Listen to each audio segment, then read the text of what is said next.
Hey everybody! This is Karen, KarenMurphyCoaching.com here with Adrienne Lee Joywork. And we're going to chat about Adrienne's work in the world, which is super amazing, and also talk about how to cultivate intuition for ourselves. Yeah, so really valuable offerings, really valuable skills for this time on the planet. And we tried to do this as a Facebook Live, but we were bumping into all kinds of technical difficulty. It happens to be March 13th, 2019, middle of Mercury in retrograde. Yeah, it's just not happening. Not happening. So let it go. Letting go. It's one of the names of the game. Yes. Yeah. Yeah. Okay, are we ready to dive in? We're ready. Let's We're do ready. it. Okay. So, Adrienne, tell us about yourself. Well, I am a mom of 2 teenage boys, and I live on a mountain. And I've been reading tarot cards for 23 years and have turned it into a business over the course of the last 3 years. And it's been a really fun, amazing journey for myself just to continue to dive into my skills and meet new people and just do my service, do my part, and really fill the gaps that are in my area with helping people tease out their own intuition and their own inner knowing of what's best and what's going to work well in their lives. Yeah. Awesome. I want to mention that Adrienne and I, we've known each other about 6 years, I think, going on 6 years. Yeah. Yeah, and we know each other from multiple capacities. I'm going to move this closer to you. Okay. So we've exchanged sessions, so we've worked with each other, and we support each other parent-wise, because we're both working within the same parenting paradigm, and we are in the same dance tribe, so we share embodiment practices together. Yeah. So we have more shares as well, but that's a good baseline. That was the beginning. That was the beginning. Yeah. So tell me, how long have you been doing tarot? It's been 23 years. Is that how you pronounce it? Or do you? I think classically it's tarot, and I'm from Kentucky, and when I was first trained, I learned tarot, so that's what comes out of my mouth. Got it. And I'm pretty unattached to formalities, so it'll come out both ways. There's no wrong way. I like to think that there's no really wrong way to do it either. It's the cards are based on archetypes. They're based on the human experience. If you lay them all out from beginning to end, it tells the story of a human life. And so they're universal in that way. So the semantics don't bother me. Cool. I like that. Yeah. And I would like to mention, too, that it was actually investing in your Akashic record readings that really helped me to take this passion and desire that I had and turn it into a business. Really? Yeah. Just cool. finding that seed that my message on this planet is truth. Yeah. And that I'm here to reflect that. And that's what I do every day. I sit and help people tune into their own truth. Oh, I love that. Because our own truth can feel so elusive sometimes. Yeah. So to have someone hold that space for us to go there and bust through our blind spot, right? That's what's been really awesome about sitting in your sessions for me. Yeah. Because it's just like impossible. And that, I think that's the value of, we're going to talk in a little bit about how to develop your own intuition. But there's always blind spots. There's always little nooks and crannies that kind of hide out where it's also so good to get together with someone who can meet you there and reflect that to you. Right. Exactly. Because we all have them, and we really do need each other. We come with our own special, unique gifts, as does everyone else. Yeah. And we're calling in the ones that we need at specific times to help bridge those gaps, like synapses. Love that image. Yeah, that's why we're doing this. That's why we're in community. We connect. All to that good purpose. Okay, so tell us about Joywork. What is that? Joywork. It's a made-up word, I guess. It just became really important to me in my journey that I'm calling in work that provides me joy. I have gotten to a space where I want to do things that are mindless. And so my business is Joywork. But it's also twofold because I feel as though what I provide people is an opportunity to find that seed of joy in their own experience and learn to recognize where it lives in their body and in their circumstances, regardless of the circumstances. And when I say joy, I mean joy, not happiness. Happiness is elusive and comes and goes, but we can maintain that vibration of joy 100% throughout all of it if we can tune into it and figure out what it feels like for us. Yeah. So that's Joywork. Yeah. Thank you. So let's get into what your signature offer right now, which is called the Transformation Map. Tell us about that. The Transformation Map, it is it's a very personal, deep work that I'm offering that I created for myself 3 years ago when I went through a series of really intense heartache and grief experiences and recognized that the only common denominator in all of it was myself.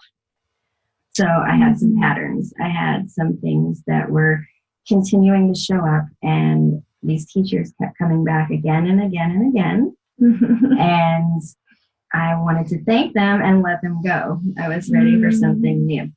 So I created a program for myself over the. So you were calling, let me just confirm that, you were calling those patterns that were getting in your way, your teachers. Yes. Yeah. They were my teachers, but I wasn't getting the lesson. I wasn't creating enough space in my life to hear the lessons that were coming through.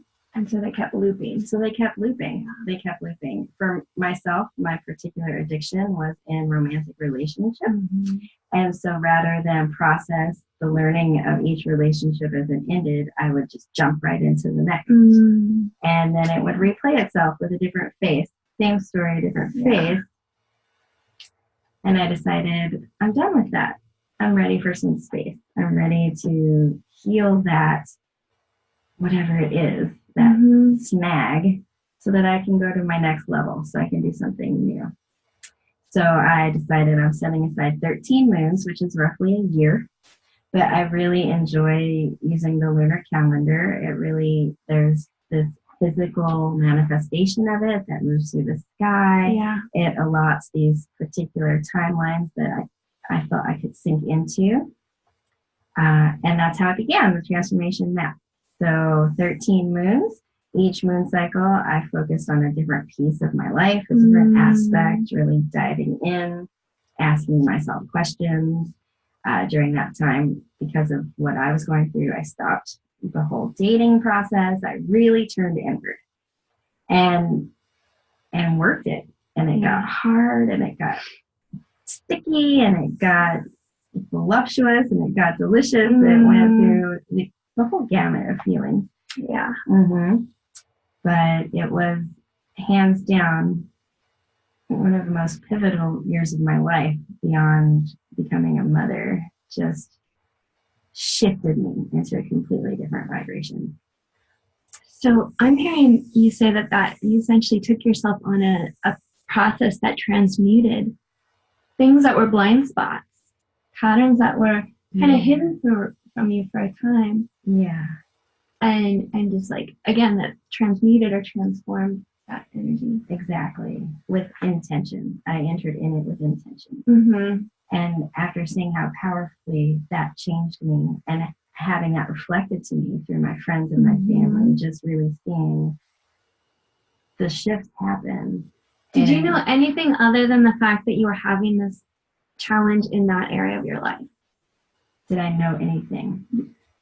I knew about those patterns, or did you just know, like, I'm thinking about people who might want to come to work with you. Yeah, yeah. Do they need to have done any excavation work themselves, or do they just need to come and say, hey, in my financial life, I'm having this challenge, or in my career life, or in my relationship life? Yeah, I feel like the process, I walked into it blind. I did not really know. All I knew was that I kept hitting my head against the same wall, and I was done doing that. I didn't really know what was going to happen. So no, I don't. I think what is required is an open heart and an open mind, and a desire to shift, a desire to transmute whatever that sticking point is for yourself. But other than that, I think come as you are. Yeah. You just know that you had bumped into that wall enough times to know that it wasn't that person. It wasn't that relationship. It wasn't exactly that there was something underneath. Exactly. Play. Right. Yeah. And really for myself, it was a process of ownership and claiming the fact that I really am in charge of my experience. You know, those people weren't making me feel these things. Those people weren't doing this thing to me. I was in collaboration, and I owned half of that. So it was an owning of myself and my peace in my life. And taking authority. And taking authority, really empowering. I love your shift on the word responsibility. Do you want to, or you shared it with me. So I give you credit whenever I use it. You want to explain that a minute? Yeah, I should give credit to Lincoln Crockett because he's the one who shared it with me. Shout out to Lincoln. Shout out to you, yes. So his version was that responsibility really means the ability to respond. So when we take responsibility for ourselves, we allow ourselves the opportunity to respond as we are instead of reacting in a patterned way. The ability to respond. Genius. Yeah. Love it. Okay. Well, back to the transformation map. Yeah. So I love that experience of yours. Can we bring that full circle, and can you share how you landed at the end of that journey for yourself, at least a little bit? How I landed. I landed feeling fully and authentically in my body and in my experience. I had a ceremony for myself. I gave myself a ring. I just brought it full circle, and I just had this beautiful ceremony where I said, I'm always going to honor this body and this heart and this intuition moving forward.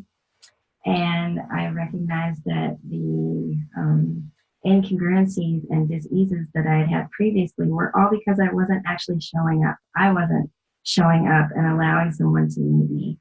And relationship can't work that way if you're not able to be fully authentic and offer where your boundaries are, where your limitations are, where you're working, where you wish you could see improvements. Just basic communication that we aren't taught in this culture. So, yeah. And so it sounds like you landed into that part of your life in a completely new and different way. I did. Are you okay to share then what happened? So, like what? Yeah. What happened when you shifted that energy around relationships? What happened? What happened? So much happened. I mean, it spiraled outward. It shifted my relationships with my children. I was able to give back to them more of their emotional energy, so things calmed down in my home. I called in a new relationship with my partner, Ben, who is a completely different soul than I have attracted previously. And even though we are still learning and growing, we're doing it. We're actually communicating and willing to meet one another in that. It shifted my relationship with my parents. That has expanded and is continuing to expand. I had no idea when I started. I thought I was just going to try to find my soulmate. You know, that's what these little dreams, but I've seen it go out here. My community has expanded. My my dreams and goals have expanded, and my friendships have deepened and continue to do so. It's just been really magical. I love that. You got more than you had even anticipated. I know. That's the beauty of it. And that's why this takes courage, right? We don't actually know what we're stepping into and what we're stepping into change. We don't know you never know what that means. Right. And I was really drawn to,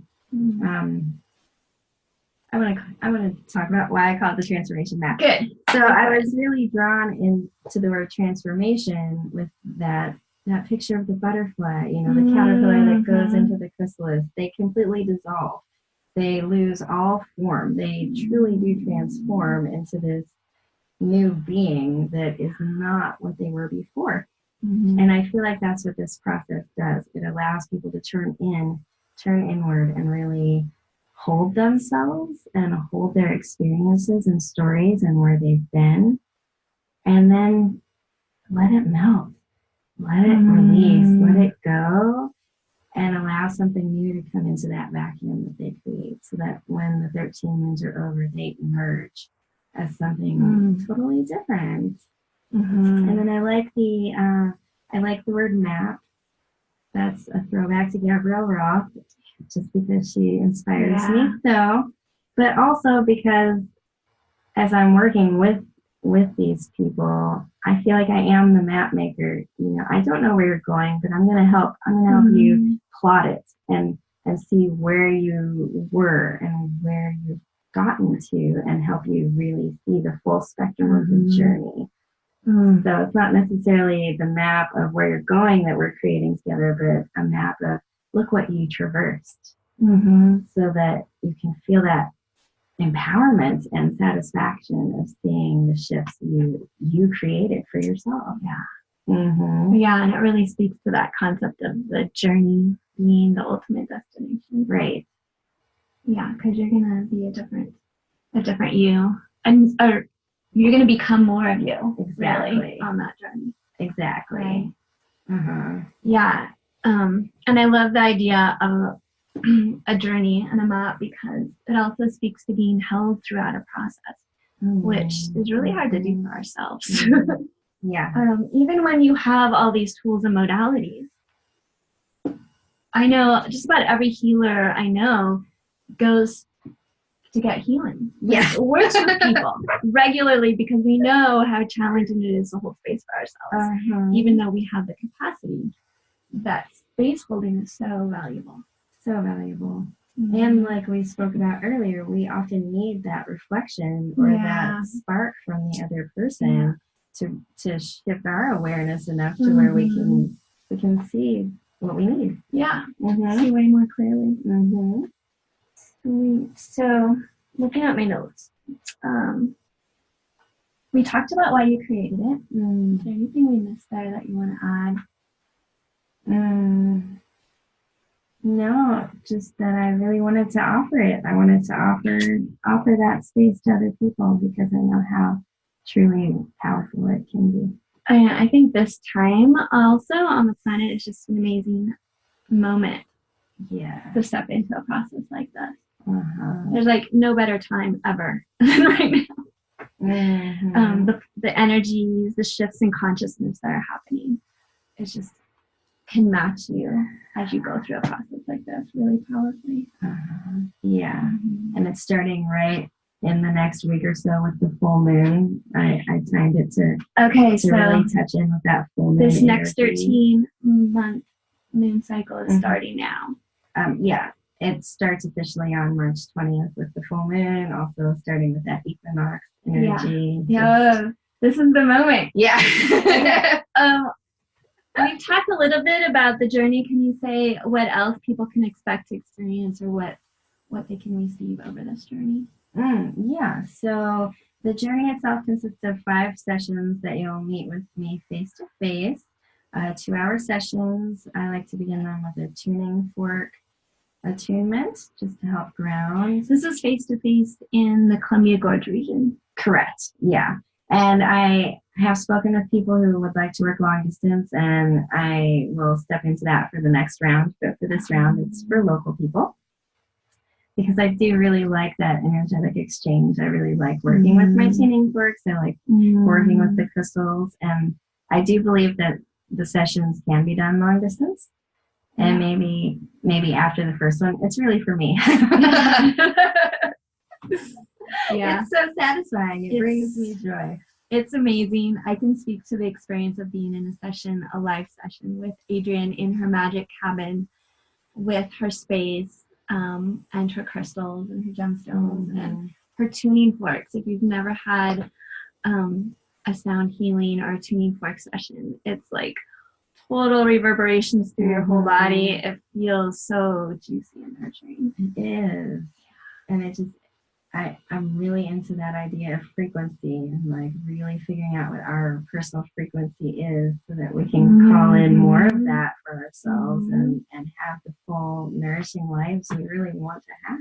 I think the research on sound healing has just barely touched the tip of the iceberg. Totally. It's so deep and powerful. Totally. Yeah. So they can look forward to that. Okay, and your sessions are like 2 hours. But they don't feel like it. They feel like they go like that. You like want to stay in this magic cabin for like ever. It's so sweet. I know. I want to. Yeah. So 2 to 3 hours. I have had them go a little longer. So we start with that vibrational attunement, and then we'll sit together. I offer for this map. Everyone receives a 10-bottle set of really potent flower essences created by my friend Abby Kenny of Subliminal Bliss. And I use these personally on a daily basis. They have been one of the biggest allies of my year thus far. I also create energetic body sprays, aura sprays. I like to use I like to use stone essences as well as essential oils. I find that these are really great ways to support the physical body and the nervous system as you're moving through your day, moving through your life, your challenging opportunities. Karen has brought over these are just 3 of the 12 flower essences. We took these before we started because we were all like, we did. There was a lot of energy. So they're based on the chakras. They're based on the chakras. The 7 chakra system plus the high heart, and then also one for the underworld and one for the ethers, so that whatever we're working with in the session, we can support the physical body and the nervous system. We could do a whole nother recording on talking about the chakra system and the high heart. We could. We should do that another time, but it's good stuff. And bringing Abby. This is the spray that you created just for me, unique to me. So everyone gets something like that. Yeah, I tune into each person and pull out whatever is calling to me that they might need. I'm really, really juiced about the stone essences. I can feel that grounding sensation when I use those. And I like to craft those the full moon before I'll be using them for the next session, so they sit for a full 28 days. And so Adrienne is gifted at communicating with the stones and the crystals. And she has a beautiful family of crystals that she intuitively draws from to guide your session. And that's always part of like, one of the like treasure boxes of like, which stones are going to come from me today when I sit with you. Oh, thank you. And you have so much knowledge. You could just pick a stone and be like, talk probably for a half hour about the energy and what that stone is symbolizing and how it relates to you and your question. They're such great allies for us. And what I do is feel into my basket and pull out the ones that they're vibrating for me. They feel warm. They want to talk. And I grid the table before we begin the card reading session. And in viewing those relationships between those crystals and not only which ones were called, but what are their color How did they arrive in relation to each other? What are the cross connections? They really help me to see what you're walking in with as a client, what patterns are showing up, what stories are right there under the skin that are wanting to come forth and be looked at. Yeah, I can feel people maybe getting a little tight thinking about transparency. That's the beauty of being held in a space and being witnessed and being seen. You know, it's all these little, I mean, that's why the blind spots hide out, is because we want to keep them tucked away, right? We want to like not be seen in those areas because we're, for whatever reason, subconsciously. Right. We have this idea that it's our value. That if we have these, we're not as valuable, or we're not going to be seen in such a nice light. Yeah. And what I've discovered through this work is that we all have these things. And there aren't that many of them, really. When you narrow them down, when you get real specific, we all kind of have the same blind spots. The stories are different, the person is different, the place is different, but the pain and the wound is all the same. Does that make sense? Yeah, totally. And that speaks to the fact that it's because they're vibrations. They're really strong vibrations in the collective. And we just get hooked into that vibration. It often has nothing to do with us. We just got hooked in when we were 5 or when we were born or when we were in the womb, you know, because we're all so sensitive to these energies unconsciously. Yeah. And they're very powerful. Exactly. Yeah. And that's part of the work we're here to do, is to shift those, to transmute them, clear them off the slate. Yeah. Or, you know, bring them in ways that are, you know, transmute. I love the idea of transmuting energy, because energy, it's not like we're getting rid of anything. It's like all still right here. But it's of a higher vibration, it's of a higher consciousness, of a higher, more beneficial. It's just going to feel better. It's going to feel so much better. It's going to feel lighter. It's going to be joy. That's joy. It's not going to be this density dragging us down and looping us into that collective drama soup. Right? Exactly. Okay, so did we touch on everything that people experience over the journey? Or more? Oh, yes, there is more. So yes, there's more. So much. It's a spiral. That's how I've envisioned it. So you have these 5 sessions, but then each week on Monday, you receive a lovely inspirational email. Some of them will touch base on what your reading was about, so they're individualized. Sometimes they're just an inspirational message.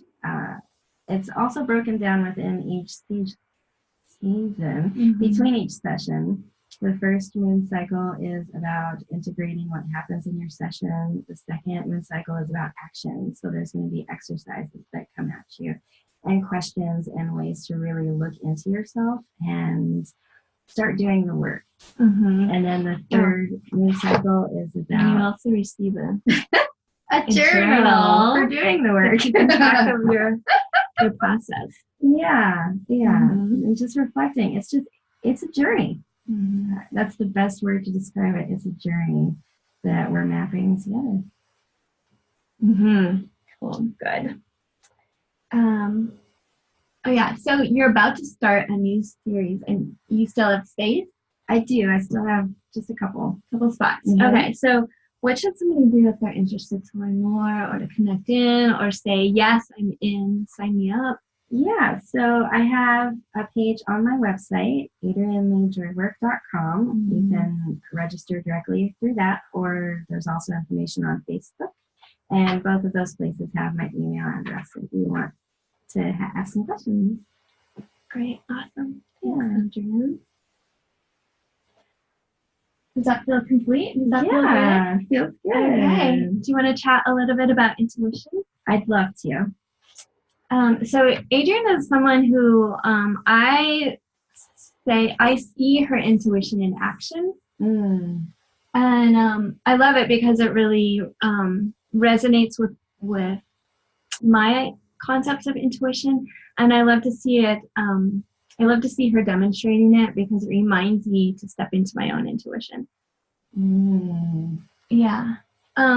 So I wanted to ask us, why is developing intuition important right now? Why do we think this is valuable to even spend time on a video? Why should everybody be doing this? I think it's the best way to make our lives as joyful as possible by removing distractions or experiences that are not really going to expand us or serve us. Yeah, what do you think? Yeah, I mean, I think we're equating intuition with really being in tune with our inner knowing and our inner core of who we are. Right. And the ability to do that and be that and check in with that part of ourselves is the whole gamut of developing intuition and being intuitive.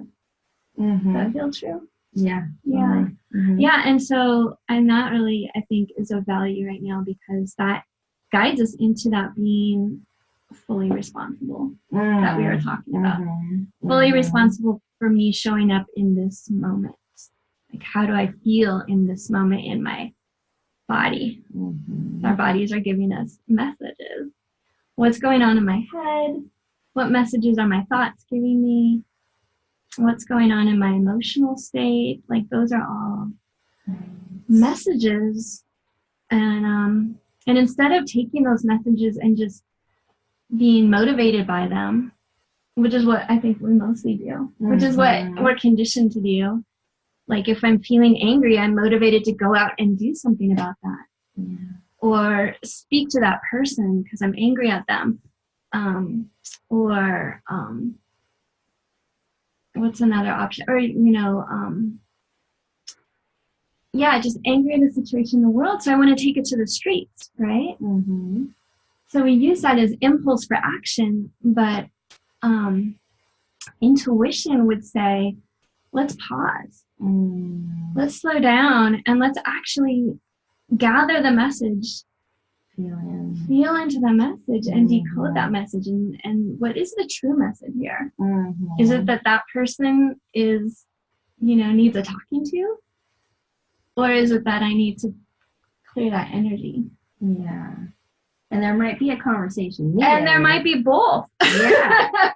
Because there are definitely situations in the world. There's definitely people that need a talking to or situations that need adjustment that are not in the best interest of the whole, right? But how are we going to best go engage with that person? What is going to be of service to the ultimate goal, which is joy for all of us, peace for all of us, right? Finding connection for all of us. What's going to be of service to that? And only by pausing and tuning into our intuition, I think, do we glean all that messaging, gather it up, take a look at it, and find out what my body, what my mind, what my heart is telling me to do first before taking action. Yeah. And usually it's just, pausing, slowing down, taking a breath, noticing what's mine in this story. Yeah. You talk a lot about stories in your work. I think you mentioned all of that feedback that we're getting and information we're getting from our body. And I think it's really, in my mind, with intuition, it's really important to find that delineation between I'm having an intuitive message come through my body and I'm having this knee-jerk reaction come through because it's been triggered emotionally. Yeah. Or there is that story. You're right, it comes from that still point. It comes from being able to slow it down and really feel in. I like to think of my body is my ultimate tuning fork. It's the one that I carry around with me all the time. And it's giving off its own vibration, its own frequency. And when something is a yes, it's right on, then I feel it. I get those tingles. You get that rush of energy that moves up your core. And you can follow that. Those are easy. The yeses are easy. It's when you're emotionally triggered And then the pattern steps in, and then the story steps in, and then that's when you want to go, I got to do something instead of really be with it. So intuition is really about being, I think, in the moment. Yeah. With what's true. Yeah.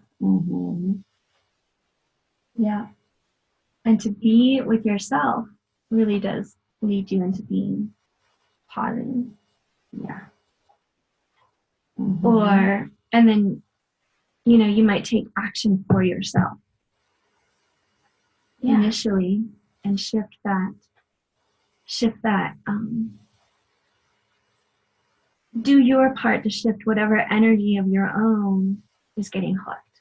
Oh, yeah, to clear the conduit so that you can feel that intuitive flow move through.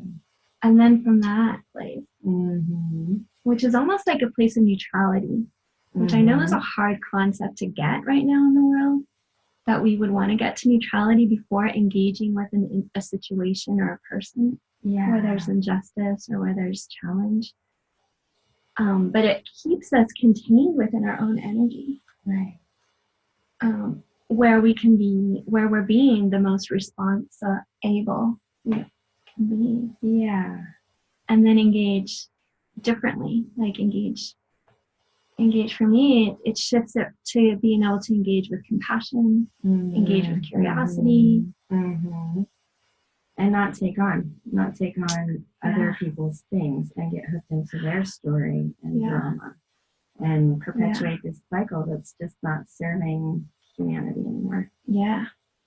We have the precedent of what doesn't work. Right. A lot of it. A lot of it. Yeah. Is there anything there that we haven't completed? We were gonna give some tips on how we touch into our own intuition. Yeah, let's do that. Yeah. How do we do that? What happened? What is that thing? We are off the notes now. That was so good. Okay. Yeah. Well, for myself, it really began, I think, with my 5 rhythms dance practice and becoming embodied. And, you know, I feel like intuition's been with me my whole life, but I didn't fully recognize it. I didn't fully recognize that sensation is telling me, or yes. It was just, I would think my way in and out of what my body was trying to share with me in that intuitive way. So it's been really valuable for me to get to a place where I'm just super grateful for this container, this beautiful body that I've been given, and creating that respectful relationship with it where it knows that it can trust me to care for her in a really respectful way, and that I'm listening. I'm listening, and I want to hear those messages. I want to hear your knowledge and your truth because I do value it. That was step 1 for me. Yeah. How about you? I love that. For me, I think a big one is setting my intention, the very first thing at the beginning of the day, and also at the end of the day, to just to claim my own authority of who I am. And I feel like I too, as a child, had that inner authority or had those inner knowings, inner intuition, but there were so many other voices around me that were claiming authority of what was true. And that's just the way it's set up, you know, our parents and our the culture in general. It's just the way it is. And I gave my authority over to a lot of those voices. I went through the whole education system. There's a whole medical system. You know, there's like tons of authority figures beyond our own.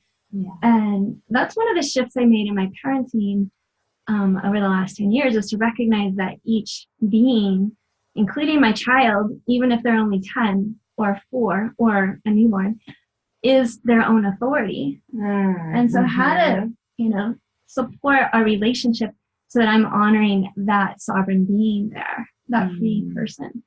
So it starts with honoring that for myself. So setting that intention early in the day. I am a sovereign being. I am divine. Yes, you are. I am. And it's moment to moment, like that can feel, I can feel that truth of that in this moment, and it might look different 1 minute from now. Totally. Right? Like we're open to shift and change of how, nothing's set in stone of what's the best in this moment. And it's a great place to engage the rest of the world. So when I step out my door, I can meet my child or my person in my life from that place, and it feels like a very strong container for me, and I can honor, it reminds me to honor that other person's own inner authority as well. And intuition, and not take it personally. And their intuition, and not take it personally. A huge lesson on the planet. Yeah. Sweet. Do you have any more? I'm going to do one more. I would say I've developed my intuition really strongly with the boundary work that I've done over the last few years. Just being really honest with myself and recognizing in particular the places that make me uncomfortable, and being brave enough to say no, or this is making me uncomfortable, and then watching the fallout from that decision has always, every single time, supported my intuition and my inner knowing, because usually it doesn't turn out the way I was afraid it would turn out. And in relation, particularly with interpersonal exchanges, it often strengthens the relationship, whereas previously I was making choices with this fear of, I'm going to offend, I'm going to hurt feelings, we're not going to, continue to grow as, partners or whatever. Actually having those really strong boundaries and honoring them created relationships that are better than I knew or could imagine at the time. That's so interesting what you just said, because you didn't say, all you said was pausing to recognize and speak to the fact that you felt uncomfortable with something. You didn't have an end result in mind. Right. You didn't say, no, I can't do that. You just said, look, actually, I feel really uncomfortable in this moment. And maybe that would lead you to setting a boundary of a limit of some kind. But that, just speaking that is almost all the boundary you need sometimes. To shift the conversation or shift the connection. And it creates that space for you to just be where you're at in that moment and be responsible to it. Right. Even if you can't explain it. Because a lot of times I've gotten to the point where I just don't need to explain it. I just recognize I'm feeling this, and I'm going to sit with this right here. And I'm doing this in my hand. No one can argue against what you feel. So I'm a facilitator for a whole system sexuality program that happens in our community called OWL, Our Whole Life. And one of the classes practices communication skills when you're in relationship with another person. And there's this activity called practicing your refusal skills, where maybe somebody's saying, hey, let's go out to this party, let's go have a drink, let's go, they're trying to get kids to practice these conversations ahead of time before having the situation.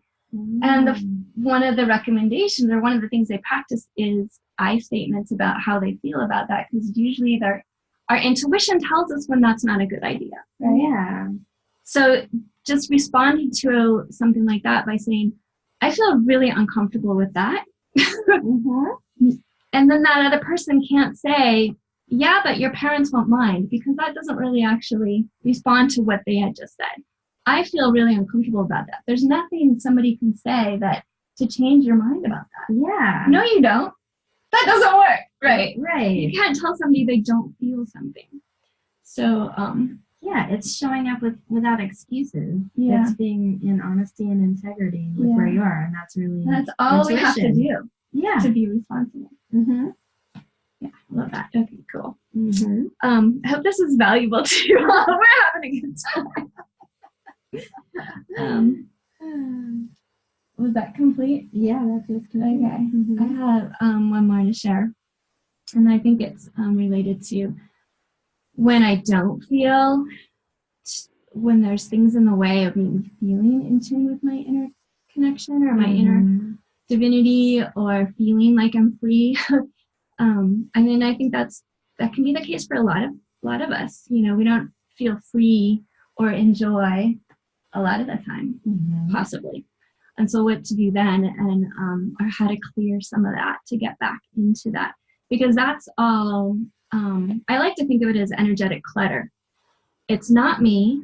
It's never me. It's never you, right? Right. When that feeling of being uncomfortable is not really us. It's just this energetic clutter in our way.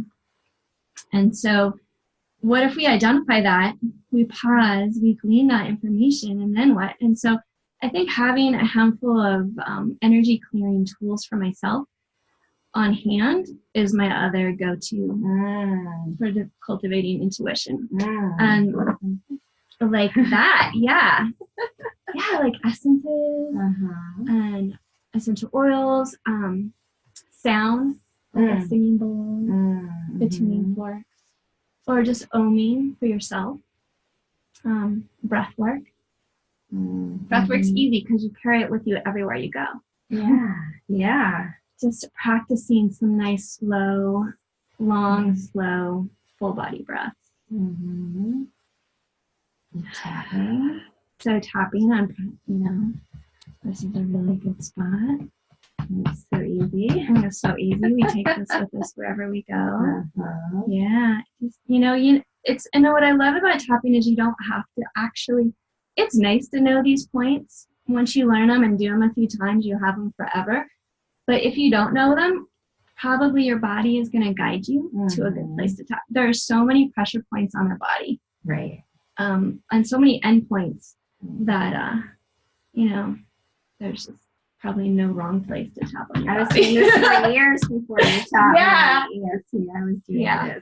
We do these things. We wring our hands because there's so many pressure points in our hands that help us reduce stress. We do this intuitively because there's pressure points right here to help us reduce stress.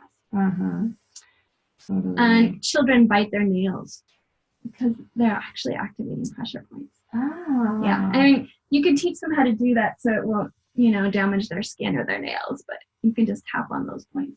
Interesting. Going outside. I was doing a little energy session for someone this morning remotely, and one of the messages was to get out on the earth. And we're just where we are. We're just coming to the end of winter, and there's been so much snow that we're probably all deficient in those earth frequencies that are so beneficial for us. So getting bare hands and feet on the earth, leaning up your cheek against a tree, there's really simple things to do. And the stones. And the stones. This one, I knew I was bringing this for introduce us. This is my smoky quartz, and he's been with me for about 7 years and is my go-to when my nervous system is out of whack or I'm feeling anxiety or just this buzzy sensation that's not necessarily my own. Smoky quartz is just one of the ultimate grounders. Any of the quartzes are really good, but smoky in particular is really attuned to that vibration. So there's lots of help. There's allies. We are surrounded. We're so surrounded. Beautiful. This is feeling good. Yeah. Should we bring this to a close? I think so. Thank you for inviting me. My first video. Thanks for saying yes. This was really fun. We'll have to do more. Let us know if you like this. Or some topics that you're curious about. Feel free to ask any questions. We can come back with another one, round 2. Sounds good. Okay. Much love, everybody. Take good care.